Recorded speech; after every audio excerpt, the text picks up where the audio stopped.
I was taking equipoise. I was taking that makes you super purple. Deca. I took Trenbolone for a while, but I could not handle Tren, dude. I hung a guy out of a building. Like, Tren is not good.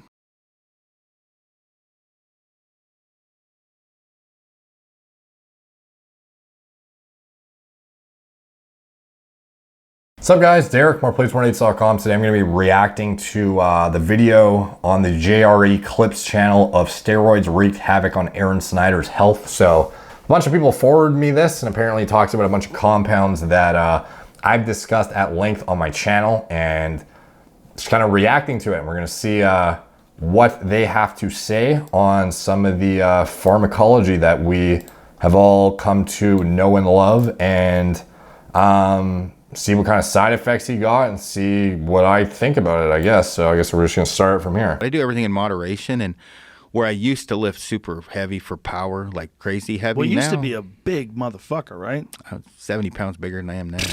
Yeah, That's so big. Let me see if I can find this guy's picture. I don't know if there's any Siri. What the fuck are you doing? You'll need to unlock your iPhone first. She always does this shit in the middle of a video. Like, you literally never talk, and then right when I'm trying to do a video, you interrupt me. You fucking... Never mind. Okay, Aron Snyder. Bodybuilding. Let's see, what do I type in? Physique. Let's see. I don't know what this guy actually looks like. Okay, I can't really find anything. Unless this is him. Okay, I'll just take for his word that he was jacked. So anyways, let's get back to the video. Well, I benched, my goal was to bench over 500. Now, for any dickheads emailing me, I cheated, right? I used steroids, and I didn't know what the fuck I was doing, so. Cheating as in what? Like, are you in a regulated league? I don't, like, this is just for your personal goals? I don't get why this would be considered cheating. Like, the fact that he even has to, like, come out and say this, like, people are gonna crucify him for taking gear when he's like, it's not like he's competing in a naturally tested sport.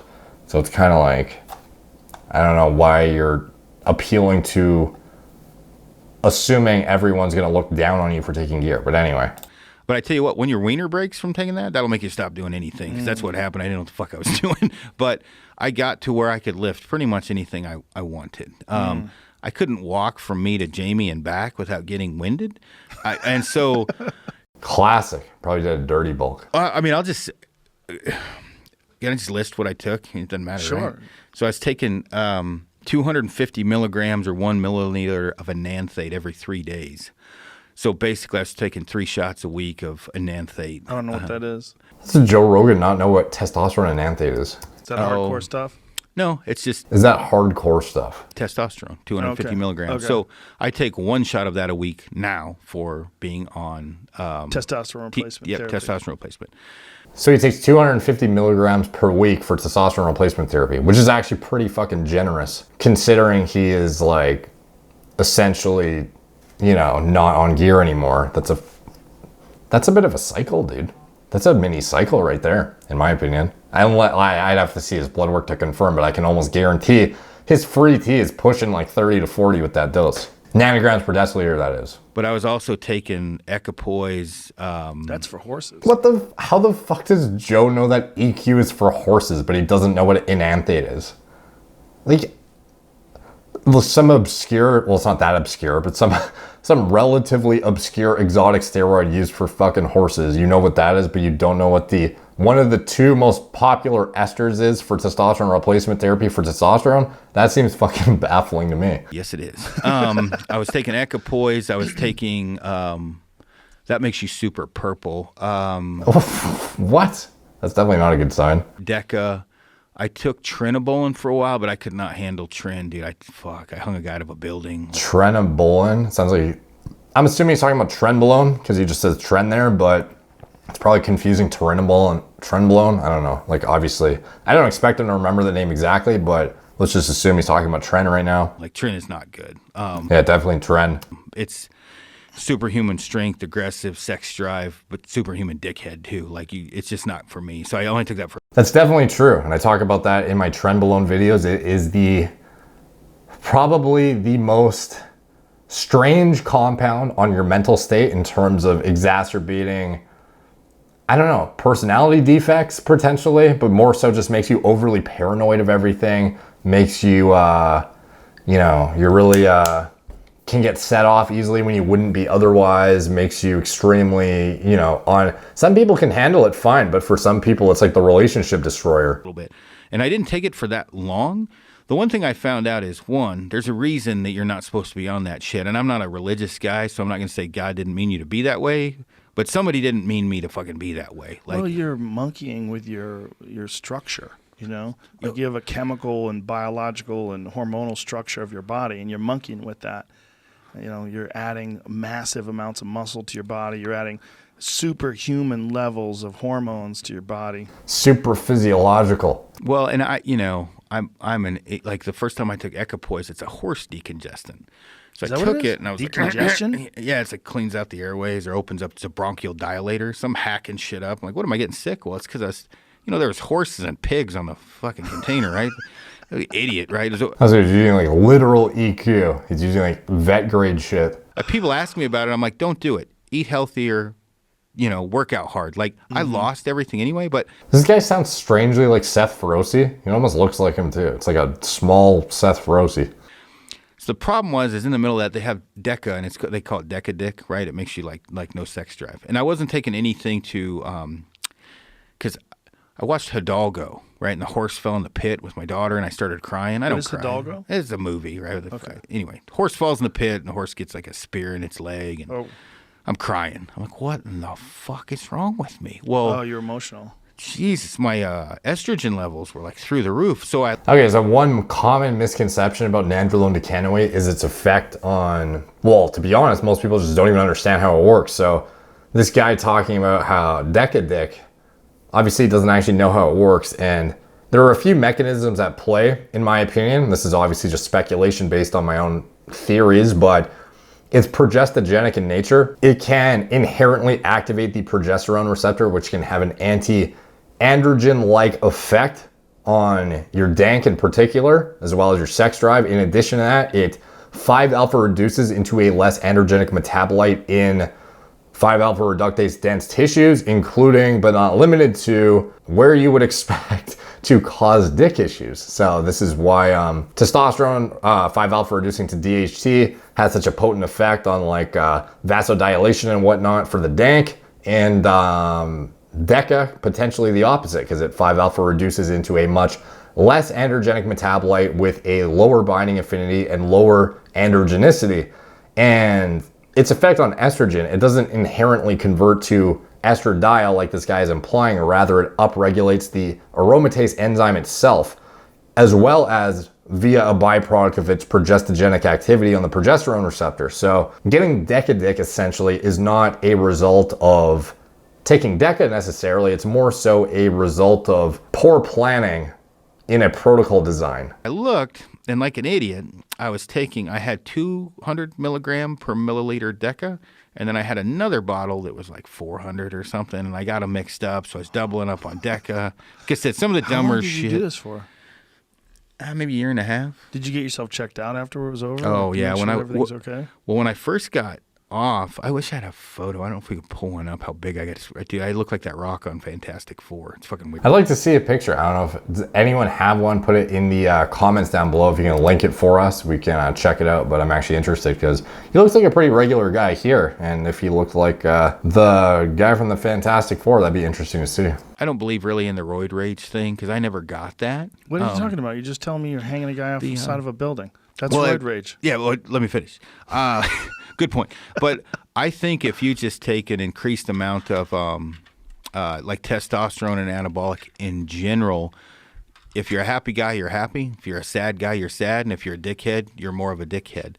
I totally agree with that. That is actually what I've been saying for anytime I touch on the roid rage concept. It's essentially, it exacerbates your current personality imperfections. So if you are a dickhead, it's going to make you more of a dickhead. If you're a chill guy though, in general, you're going to stay chill. However, if you take something like Tren, which has some interesting effects on the brain, it can put you a bit more on edge for sure. And it can definitely make you overly paranoid when you otherwise wouldn't be. But people who aren't like overly aggressive or hostile won't just like completely, get overtaken with rage and just go like fucking kill someone because they took gear. That's just not what happens.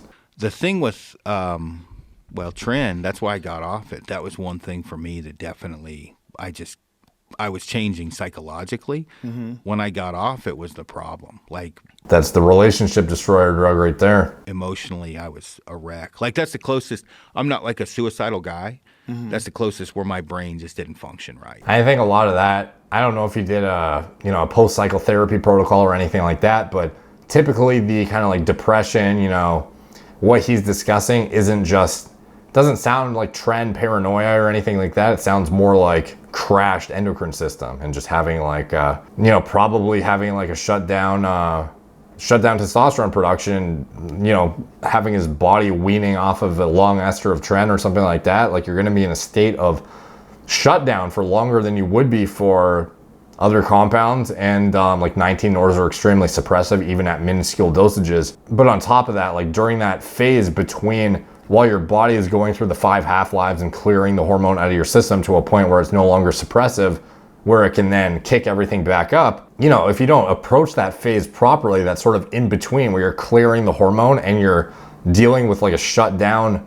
endogenous testosterone production, you can really encounter some really fucking horrible side effects just from lack of estrogen, lack of testosterone, lack of sufficient hormone in general. And it sounds like that's what this guy went through. And then I got off cold turkey and whatever. Well, that is a big issue with kids. Yeah, getting off cold turkey. It sounds like that's what he did. Young kids, their endocrine system crashes, and just like we were talking about with soldiers that have been blown up a bunch, or football players or fighters, your body's not producing testosterone correctly. After you get off that shit, you get really, really depressed for some people. Bigorexia is what they were telling me because I was afraid to go to the gym because I was shrinking. And, right. Okay, yeah, so he basically says he went off cold turkey. He didn't do anything, so for all we know, he was on, long ester compounds and extremely suppressive compounds like Tren, and then he's essentially functioning with completely shut down system for many weeks on end while his body clears it out to a point where there's no more negative feedback and he starts kicking up his natural production again. So during that time, you're gonna feel like fucking dog shit if you don't approach it properly. So I think that's what happened to him. But this was an interesting clip, and especially the timing of it. This was published like the same day I did my Boldenone video, so it's been on my to-do list for a bit here. But yeah, just interesting to hear another guy like on such a big platform talking about some of these compounds that we all dig into research, and kind of touching on some of the popular bodybuilding protocols and choices that are made common day, and sort of outlining very obvious newbie mistakes that are made often and should be noted down as red flags to avoid yourself. So take from that what you will. Thank you guys for watching. Please like, subscribe, check out my blog, moreplates.com. Follow me on Instagram at moreplates_moredates, Facebook, Snapchat, BitChute, Twitter, TikTok, Apple Podcasts. If you want to see more deep dives into bodybuilding pharmacology, I highly recommend you subscribe. And you can subscribe to the mailing list too if you want to get emailed my even more elaborate deep dives into bodybuilding pharmacology with all my clinical references cited. You can go through them yourself and delve into the studies I reference for further detail for your own personal education.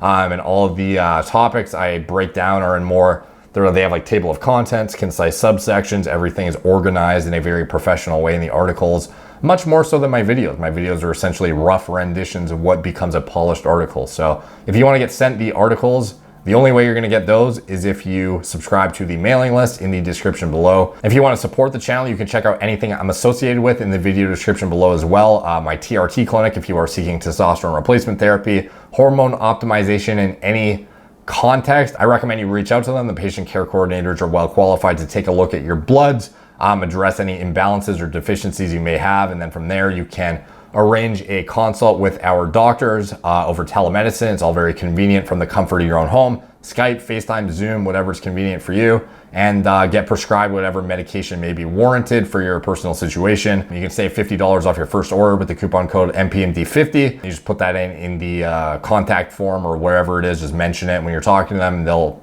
give you the discount. And my nootropic and pre-workout formulas, Gorilla Mind, Smooth and Rush, these are great for staying mentally locked in for long work hours, cramming for exams, business presentations, whatever it is that's mentally demanding in your day. These are the top nootropic formulas in the industry for cognitive enhancement and just staying mentally sharp and on the ball, in my opinion. And as for a student, for somebody who's a working, Somebody who works long hours is pretty much excels in any capacity that has to do with high levels of information retention or focus. So I recommend checking those out if you're interested. And the pre-workout formulas I developed myself, and they're pretty self-explanatory. You know, pre-workout formulas, just compare the label to mine. Frankly, ours are so stacked. It's kind of a no-brainer to switch, in my opinion, if you just check out Gorilla Mode, the stim-based one, as well as Gorilla Mode Nitric, the stimulant-free one. They are both top-notch and developed by myself to include the maximum efficacious dose of each ingredient, as well as the synergy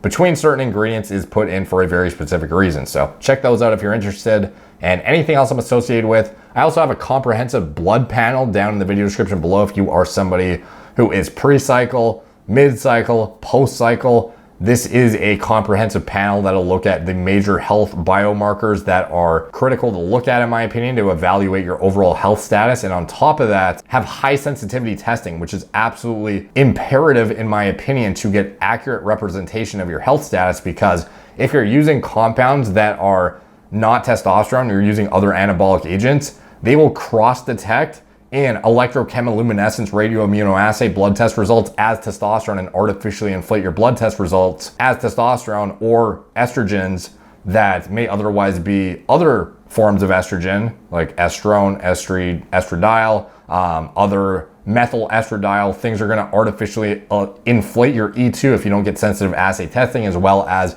your total serum testosterone and free testosterone are going to get artificially inflated by your other adjunct anabolics if you don't get the liquid chromatography with tandem mass spectrometry total T, as well as the equilibrium dialysis free T. So I highly recommend you check out that panel if you want to get high quality blood tests done. Thank you guys for watching. Talk to you soon.